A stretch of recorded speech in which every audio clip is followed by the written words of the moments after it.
नमस्कार, स्वागत है आपका इंडिया न्यूज में और आपके साथ हूं मैं राजीव शर्मा। इस बुलेटिन की शुरुआत कर लेते हैं चौबेपुर के एसओ विनय तिवारी से जुड़ी खबर से, जिनको गिरफ्तार कर लिया गया है। कानपुर में हुए पुलिसकर्मियों के हत्याकांड मामले में विनय तिवारी की गिरफ्तारी हुई है। विनय तिवारी के ऊपर शक लगातार था। विनय तिवारी के विकास दुबे से संबंधों पर तमाम बातें निकल कर आ रही थी, तमाम चीजें ऐसी आ रही थी जिसके चलते विनय तिवारी संदेह के घेरे में था। चौबेपुर का एसओ विनय तिवारी अब गिरफ्तार कर लिया गया है।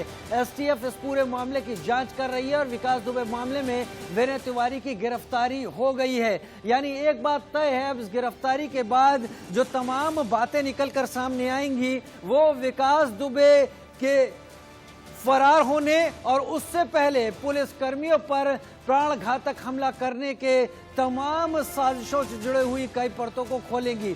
आप देखिए, संदिग्ध अभियुक्तों के नाम और फोटो जगह जगह चस्पा किए गए हैं जो विकास दुबे मामले में वांछित हैं, जिसमें से एक को हमीरपुर में एनकाउंटर में निशाना बनाया जा चुका है। चौबेपुर के एसओ विनय तिवारी की यह खबर है, जिन्हें गिरफ्तार कर लिया गया है। इससे पहले उन्हें हिरासत में लिया गया था। कानपुर एनकाउंटर से जुड़ी हुई ये बड़ी खबर अब सामने आ रही है। लेकिन केवल एसओ विनय तिवारी नहीं, बीट प्रभारी के शर्मा की भी गिरफ्तारी हुई है। यहां पर के शर्मा की राहुल वाजपेयी भी हमारे साथ इस वक्त जुड़ गए हैं कानपुर से लाइव ज्यादा जानकारी के साथ। राहुल, शक जताया जा रहा था विनय तिवारी के ऊपर कि इस पूरे मामले में विनय तिवारी की संलिप्तता हो सकती है। विनय तिवारी गिरफ्तार हुए हैं और कौन कौन गिरफ्तार हुए हैं? एसटीएफ ने कहां किन किन पुलिसकर्मियों को इस मामले से जुड़े होने के शक में गिरफ्तार अब कर लिया है?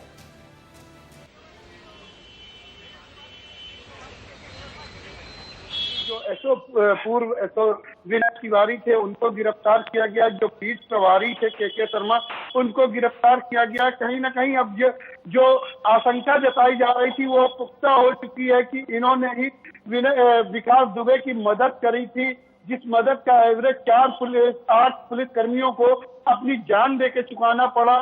तो कहीं ना कहीं इनकी गिरफ्तारी हो गई है।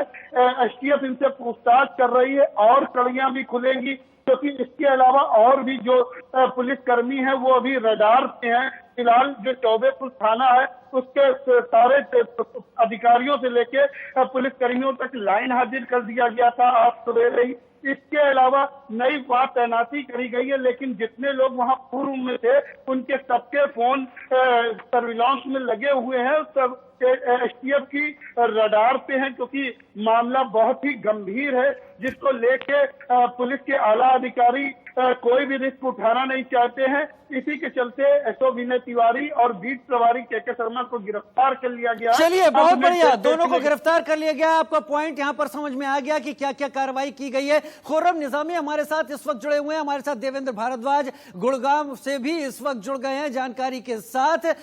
खुर्रम, आपके पास पहले यहां पर आता हूं, और जिस तरीके से 2 की गिरफ्तारी हुई है और ये उन्हीं वर्दीधारियों की गिरफ्तारी हुई है जो इस पूरी पुलिस महकमे का एक बड़ा हिस्सा रहे हैं, जिन पर हम लगातार बातें करते रहे हैं कि जिस तरीके से तमाम चीजों को लीक किया गया, उसके बाद 8 पुलिसकर्मियों की शहादत हुई। अभी और कितनी कड़ी कार्रवाई की जा सकती है? चौबेपुर थाने के हालांकि 68 के 68 कर्मी सस्पेंड किए जा चुके हैं। अभी और कितने कड़े एक्शन की उम्मीद हम देख सकते हैं विकास दुबे और इस हत्याकांड से जुड़ी हुई?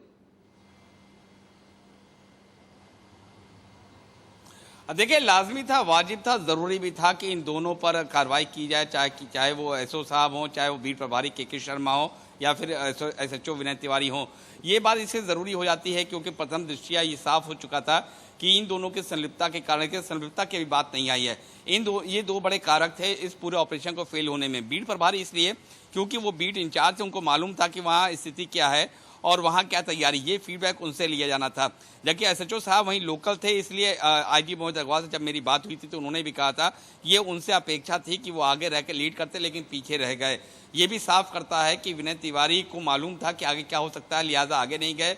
और उसके बाद उन्होंने रोका नहीं, बताया नहीं सीओ साहब को। चलिए खुर्रम, ये तो एक पूरी कहानी हुई जिसके बारे बारे में हम लोग कई बार बात कर चुके हैं। मैं आपके पास और तथ्यों की बात करने के लिए आऊंगा, लेकिन पहले मैं देवेंद्र के पास फरीदाबाद चलता हूं, क्योंकि फरीदाबाद इस वक्त उस हॉटस्पॉट की तरह उभरा है जहां पर शायद एटीएस या तमाम जो एजेंसीज हैं जो छापेमारी में लगी हैं उन्होंने उम्मीद नहीं की थी। देवेंद्र, वो तस्वीरें भी निकलकर सामने आई हैं, वो सीसीटीवी फुटेज भी निकले हैं। क्या शक जता रही है फरीदाबाद की पुलिस, क्योंकि एक ऐसा हार्डकोर क्रिमिनल है जो फरीदाबाद की सीमा में मौजूद रहा, अभी कहां है क्या पता वो फरीदाबाद में ही हो। फरीदाबाद की पुलिस क्या कुछ कर पा रही है और क्या कुछ अभी तक मालूमात हासिल कर पाई है? बिल्कुल, देखिए जिस तरह से विकास दुबे की फरीदाबाद में आने की भनक जैसे ही पुलिस को लगी थी तो क्राइम ब्रांच की तरफ से लगातार कोशिश उसको पकड़ने की जा रही थी, और इस बीच में कई बार ऐसा हुआ कि पुलिस उसी क्षेत्र में गश्त करती हुई दिखाई दी, दबिश देने की कोशिश की जहां विकास दुबे रह रहा था। और बताया जा रहा है कि ये शक की अब कोई गुंजाइश नहीं बची है कि विकास दुबे, पूरे सूत्रों की जानकारी बिल्कुल साफ कर दी गई सूत्रों से कि विकास दुबे फरीदाबाद में था, एक रात होटल में रुका था, और इसकी तफ्तीश और जांच इस बात से सामने निकल कर आई है कि जो विकास दुबे के दो रिश्तेदार यहां से पकड़े गए हैं, अंकुर और श्रवण, उनकी तरफ से। चलिए देवेंद्र, विकास दुबे फरीदाबाद में था, लेकिन इस बात का मैं सवाल आपसे आगे जानना चाहूंगा कि क्या पुलिस उम्मीद कर रही है कि वो अभी भी फरीदाबाद में ही है या छोड़कर नजदीकी दिल्ली चला गया है? मैं तमाम सवालों पे आऊंगा अपने साथियों के पास, लेकिन इस वक्त पूरी उत्तर प्रदेश पुलिस को चैलेंज करने वाले गैंगस्टर विकास दुबे की सरगर्मी से तलाश जारी है। एनकाउंटर में शामिल कांस्टेबल अजय कश्यप ने इंडिया न्यूज पर बड़ा खुलासा किया है। अजय कश्यप ने इंडिया न्यूज से बातचीत में यह बताया कि एनकाउंटर की रात पुलिसकर्मियों पर 3 तरफ से फायरिंग हो रही थी, और उनका कहना है कि एनकाउंटर वाली रात 20 से 25 राउंड फायर एक बार में हो रहे थे। इस एनकाउंटर में शामिल कांस्टेबल का यह साफ मानना है कि उनको करीब करीब पूरी तरह से घेर लिया गया था। आधी रात की पूरी कहानी और कानपुर कांड में बड़ा खुलासा, इस एनकाउंटर में शामिल कांस्टेबल का बड़ा खुलासा।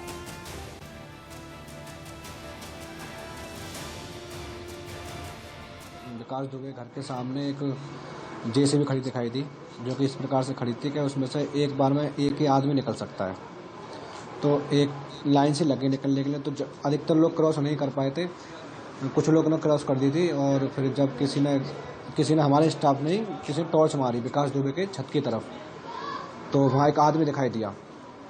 तो उस आदमी को देखकर, जैसे नॉर्मली दृश्य में करते हैं पुलिस वाले, घर को घेरते हैं, तो कुछ लोग लेफ्ट गए, कुछ लोग राइट गए।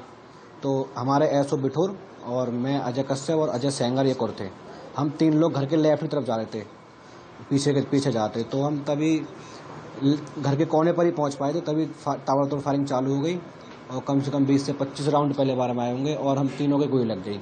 लेकिन सर को नहीं पता था उन्हें गोली लग चुकी, लेकिन अजय सेंगर जो थे उनके पेट में गोली लगी थी 2, और मेरे हाथ में लगी, और छर्रे लगे कुछ मेरे टांग में।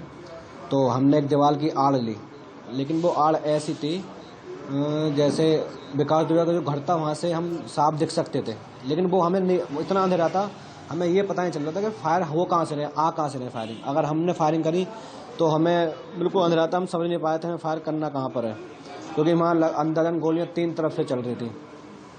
तो फिर हमने दीवार की आड़ ली एक, तो कवरेज फायरिंग भी की, लेकिन हमें कुछ दिखाई नहीं दे रहा था। हमारे फायर मतलब नाकामयाब से हो रहे थे, लेकिन वहाँ से जो फायर आ रहे थे वो सटीक बिल्कुल बैठ रहे थे। फिर हमने एसओ सर ने देखा कि हम दोनों ज़्यादा घायल हैं, तो उन्होंने हमें निकालने की कोशिश करी। यानी 20 से 25 राउंड फायर एक बार में हो रहे थे, पूरी तरीके से घेरा जा चुका था पुलिस पार्टी को। हमारे साथ हमारे तमाम साथी इस वक्त जुड़े हुए हैं, सीधे चलते हैं कानपुर राहुल वाजपेयी के पास। राहुल, यहां पर एक चीज जानना बहुत जरूरी है कि बीट प्रभारी को गिरफ्तार कर लिया गया है, एसओ को गिरफ्तार कर लिया गया है। पहली बात तो यह बताइए कि शुरुआत में क्या पुलिस अधिकारी कुछ बता रहे हैं, इन्होंने क्या क्या राज ऐसे उगले हैं जो इस तमाम नेक्सस से, अपराध और वर्दी के गठजोड़ से जुड़ी हुई बातों को सामने लाते हैं? और दूसरा, और किन किन पर इस वक्त एसटीएफ की निगाह है और कितनों की गिरफ्तारी संभव हो सकती है?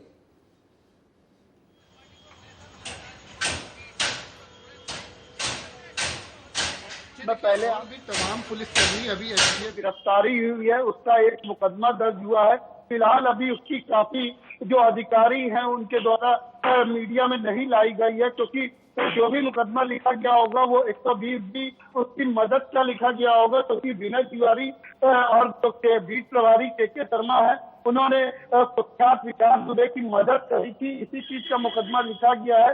तो कहीं ना कहीं उसको जानकारी पहुंचा दी थी कि आज रात को उसके घर में दबिश पड़ेगी, जिससे विकास दुबे ने पहले से ही छतों में अपने आदमियों को तैयार कर रख दिया था, छतों में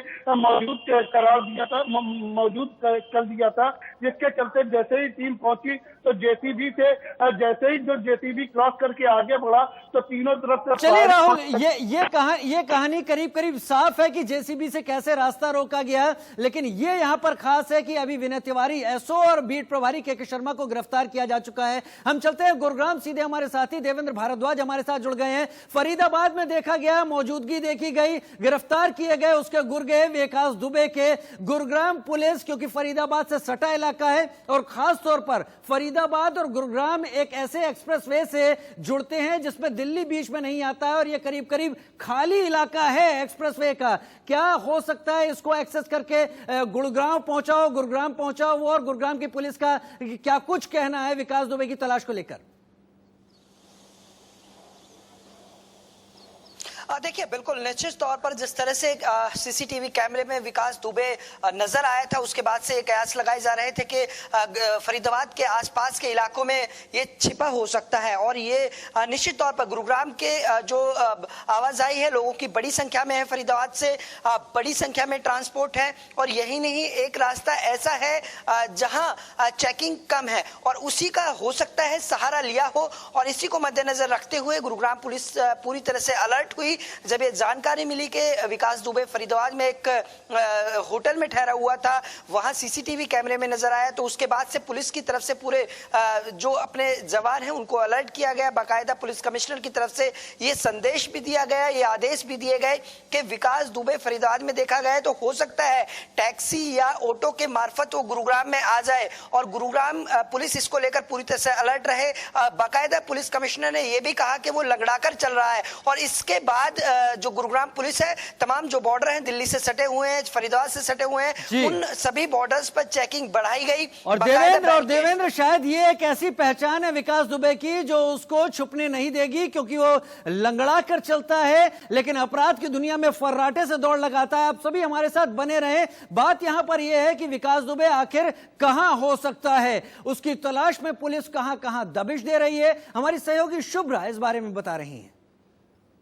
सामने आ रहा है गैंगस्टर के संभावित ठिकाने कहां पर हो सकते हैं। आप देखिए, अलग अलग लोकेशंस हमने इसमें पॉइंट आउट करने की कोशिश की है। आप अगर देखें, दिल्ली, नोएडा, गाजियाबाद, जयपुर, फरीदाबाद और गुरुग्राम, ये वो इलाके हैं जो अभी पुलिस की रडार पर हैं। और इनके बारे में अगर इंफॉर्मेशन हम आपको देना चाहें, दिल्ली, आप देखिए, दिल्ली पुलिस एक्शन में आ गई, क्योंकि यहां से तार जुड़े हुए बताए जा रहे हैं। दिल्ली पुलिस लगातार यूपी पुलिस के साथ मिलकर के काम कर रही है और विकास दुबे की तलाश की कोशिश की जा रही है। नोएडा के संपर्कों का भी इस्तेमाल किया जा रहा है, क्योंकि यहां से भी कई ऐसी इंफॉर्मेशन निकलकर सामने आई जो इस केस में बहुत मददगार साबित हो सकती है। गाजियाबाद में छिपने के आसार आपको मालूम है, वहां पर भी लगातार इन्वेस्टिगेशन और छापेमारी चल रही है ताकि विकास दुबे गिरफ्त में आ सके। जयपुर का भी आप ध्यान रखिएगा, यहां से भी हमारे संवाददाता ने बताया कि कैसे वहां भी छापेमारी हो रही है, क्योंकि छिपने के आसार यहां पर भी हैं, छिपने की कोशिश यहां पर भी है। फरीदाबाद का आप जानते हैं हाल, वहां के होटल में विकास दुबे छुपा हुआ था और उसमें छापेमारी की गई, सहयोगी गिरफ्तार हुआ है। और शुभ्रा बता रही थी फरीदाबाद के बारे में, जब वो तमाम उसकी जगह हाइडआउट्स के बारे में तमाम चीजों का एक्सप्लेन कर रही थी। मैं सीधे चलता हूं अपने सहयोगी के पास। इस वक्त देवेंद्र कौशिक मेरे साथ फरीदाबाद से जुड़े हुए हैं। देवेंद्र, फरीदाबाद एक ऐसी जगह है और खासतौर पर बड़खल, जहां पर ये तमाम छापेमारी ओयो के उस होटल में हुई, वहां से दिल्ली ज्यादा दूर नहीं है। दिल्ली का तुगलकाबाद एरिया एक दूसरे सुनसान इलाके से होता हुआ गुजरता है, वो भी एक बहुत ऐसा रास्ता है जहां जिसको अप्रोच किया जा सकता है। फरीदाबाद से नोएडा की तरफ जाया जा सकता है बहुत आसानी से, दिल्ली में जाए बिना, और फरीदाबाद से पीछे उत्तर प्रदेश की तरफ, मथुरा कोसी की तरफ भी आसानी से पहुंचा जा सकता है। किन किन रास्तों पर निगाह है, पुलिस क्या कोशिश में है, क्या पुलिस को अंदेशा है कि वो कहीं नहीं गया है, अभी भी फरीदाबाद में कहीं छुपा हुआ है? देखिए, अंदेशा हर तरह से जताया जा रहा है। हो सकता है फरीदाबाद से वो बाहर ना निकला हो, लेकिन अगर फरीदाबाद की भौगोलिक स्थिति की भी बात करें तो 3 राज्यों से फरीदाबाद की सीमाएं सटी हुई हैं। चाहे यूपी की बात कर लें, राजस्थान की बात कर लें, इसके साथ साथ में दिल्ली की बात कर लें। अगर यूपी की बात करें तो यमुना किनारे मझावली होते हुए ग्रेटर नोएडा में एंट्री विकास दुबे की हो सकती है। इसके साथ साथ में गुरुग्राम का जिक्र जिस तरह से आपने भी किया कि एक रास्ता ऐसा है जो पहाड़ों से होकर जाता है, तो गुरुग्राम के लिए जो ज्यादा उम्मीद जताई जा रही है गुरुग्राम इसलिए क्योंकि वो यूपी वापस दोबारा नहीं जाना चाह रहा होगा, क्योंकि पुलिस वहां पूरी तरह से चौकन्नी है। लेकिन अगर वो गुरुग्राम की बात करें, चूंकि फरीदाबाद में उसकी एंट्री अगर हुई है तो एंट्री फरीदाबाद में किस तरह से हुई और कैसे फरीदाबाद तक पहुंचा, ये बड़ा सवाल है। और इससे बड़ा सवाल ये है उसका खुद का सोचना ये है कि कहीं ना कहीं हरियाणा में उसको संरक्षण मिल सकता है, सुरक्षित रह सकता है। और यही अंदेशा इस बात को लेकर के गुरुग्राम जाना उसके लिए आसान है। गुरुग्राम नजदीकी शहर भी है। अगर इससे फरीदाबाद से अगर दिल्ली जाना होगा तो दिल्ली में पुलिस की चौकसी लगातार बढ़ी हुई है। और आप जिस तरह जिक्र कर रहे थे कि रास्ता जो गुरुग्राम का है वो सबसे ज्यादा उसके लिए मुफीद है और उस रास्ते से यानी एक बात तय है देवेंद्र कौशिक, फरीदाबाद और आसपास के इलाकों में पुलिस विकास दुबे को लेकर कहीं ज्यादा गंभीर और कहीं ज्यादा पैनी नजर बनाए हैं। खुर्रम निजामी भी हमारे साथ जुड़े हुए हैं। खुर्रम, जो पोस्टर जारी किए गए 15 लोगों के जारी किए गए, हमीरपुर में एक का एनकाउंटर हो जाता है, अभी क्या स्थिति है? ये तमाम लोग अगर पुलिस के सामने नहीं आते, क्या सब एनकाउंटर जैसी हालात में फंस सकते हैं? क्या पुलिस को शूट करने के ऑर्डर हैं इसके सहयोगियों को? देखिए, शूट करने का ऑर्डर तो नहीं, लेकिन हाँ ये जरूर है कि आप किन्हीं हालात में उनको पकड़िए और जब अगर वो सरेंडर नहीं करते हैं या भागने की कोशिश करते हैं या फायरिंग करते हैं, जाहिर सी बात है जवाबी कार्रवाइयों को उसमें उनको मारा भी जा सकता है। लेकिन पुलिस की कोशिश यही रहेगी कि उनको जिंदा पकड़ा जाए, उनके पैर पे गोली मारी जा सके, जिससे अगर वो गिरफ्त में आ सके, पूछताछ में बहुत वाइटल इंफॉर्मेशन मिल सके। लेकिन जो पुलिस कर्मियों पर एक्शन नहीं बात है, उसमें एक अभिषेक यादव नाम का सिपाही है जिसने फोन किया था और लाइट कटी थी। उसके बाद ये एसएसओ चौबेपुर को फोन किया था, उसका एसएसओ चौबेपुर ने एसएसओ शिवली को फोन किया था। तो एक ये भी महत्वपूर्ण कड़ी है कि किस शख्स ने कहा था उससे कि आप फोन करिए और लाइट कटवाइए, ये भी देखने वाली बात है। लेकिन ये बात बिल्कुल साफ है कि एक कामयाबी मिल चुकी है। उत्तर प्रदेश में मार गिराया गया है अमर यादव नाम के एक अपराधी को, जो कि चचेरा भाई है विकास यादव का, और he was one of the person जो फायरिंग कर रहा था। आप सभी बने रहे हमारे साथ, क्योंकि एक हाई प्रोफाइल केस है और एक हत्यारा ऐसा है जिसको पकड़ने की कोशिश में लगी टीमों को भी इस बात का अंदेशा है कि अगर वो घिरेगा तो हो सकता है वो वैसी स्थिति एक बार फिर से पैदा कर दे। विकास दुबे के बड़े बड़े पॉलिटिकल लिंक भी थे, इसे भी एनकाउंटर वाली रात के एक चश्मदीद की जुबानी हम सुन लेते हैं।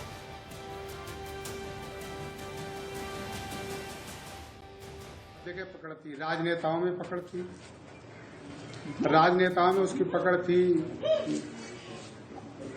अब नाम तो मैं किसको किसको बताऊं, तमाम राजनेताओं के बीच में हर दल में उसकी पकड़ थी। जब बताया हर दलों में उसकी पकड़ थी, हर दल में चाहे वो भाजपा हो, चाहे वो बसपा हो, चाहे वो कांग्रेस हो, हर दल में उसकी मजबूत पकड़। विकास दुबे कितना बड़ा गैंगस्टर था और कितना बड़ा शातिर था, इसकी जुबानी वो लोग बताते हैं जो एनकाउंटर वाली उस रात को बिकरू गांव में मौजूद थे। क्या कुछ देखा, किस तरह से पुलिस पार्टी को घेरा गया। इस वक्त चश्मदीद अजय कश्यप जो कि कांस्टेबल थे, जिन्होंने सब कुछ देखा, उनकी जुबानी सुन लेते हैं। घर के सामने एक जेसीबी खड़ी दिखाई दी, जो कि इस प्रकार से खड़ी थी कि उसमें से एक बार में एक ही आदमी निकल सकता है। तो एक लाइन से लगे निकलने के लिए, तो अधिकतर लोग क्रॉस नहीं कर पाए थे, कुछ लोग ने क्रॉस कर दी थी। और फिर जब किसी ने हमारे स्टाफ ने किसी ने टॉर्च मारी विकास दुबे के छत की तरफ, तो वहाँ एक आदमी दिखाई दिया। तो उस आदमी को देखकर, जैसे नॉर्मली दृश्य में करते हैं पुलिस वाले, घर को घेरते हैं, तो कुछ लोग लेफ्ट गए, कुछ लोग राइट गए। तो हमारे एसओ बिठूर और मैं, अजय कश्यप और अजय सेंगर एक और थे, हम 3 लोग घर के लेफ्ट की तरफ जा रहे थे, पीछे जाते। तो हम तभी घर के कोने पर ही पहुंच पाए थे, तभी ताबड़तोड़ फायरिंग चालू हो गई और कम से कम 20 से 25 राउंड पहले बार में आए होंगे और हम तीनों के गोली लग गई। लेकिन सर को नहीं पता था उन्हें गोली लग चुकी, लेकिन अजय सेंगर जो थे उनके पेट में गोली लगी थी 2 और मेरे हाथ में लगी और छर्रे लगे कुछ मेरे टांग में। तो हमने एक दीवार की आड़ ली, लेकिन वो आड़ ऐसी थी जैसे विकास दुबे का जो घर था वहाँ से हम साफ दिख सकते थे, लेकिन वो हमें नहीं, इतना अंधेरा था, हमें ये पता नहीं चल रहा था कि फायर हो कहाँ से रहे, आ कहाँ से रहे फायरिंग। अगर हमने फायरिंग करी तो हमें बिल्कुल अंधेरा था, हम समझ नहीं पाए थे हमें फायर करना कहाँ पर है, क्योंकि वहाँ अंदाजन गोलियाँ 3 तरफ से चल रही थी। तो फिर हमने दीवार की आड़ ली एक, तो कवरेज फायरिंग भी की, लेकिन हमें कुछ दिखाई नहीं दे रहा था। हमारे फायर मतलब नाकामयाब से हो रहे थे, लेकिन वहाँ से जो फायर आ रहे थे वो सटीक बिल्कुल बैठ रहे थे। तो सुना आपने उस चश्मदीद की कहानी की किस तरह से बिकरू गांव में इस पूरे हत्याकांड को विकास दुबे ने अंजाम दिया, 8 पुलिस वालों को शहीद कर दिया। छोटा सा ब्रेक, जल्द हाजिर होते हैं।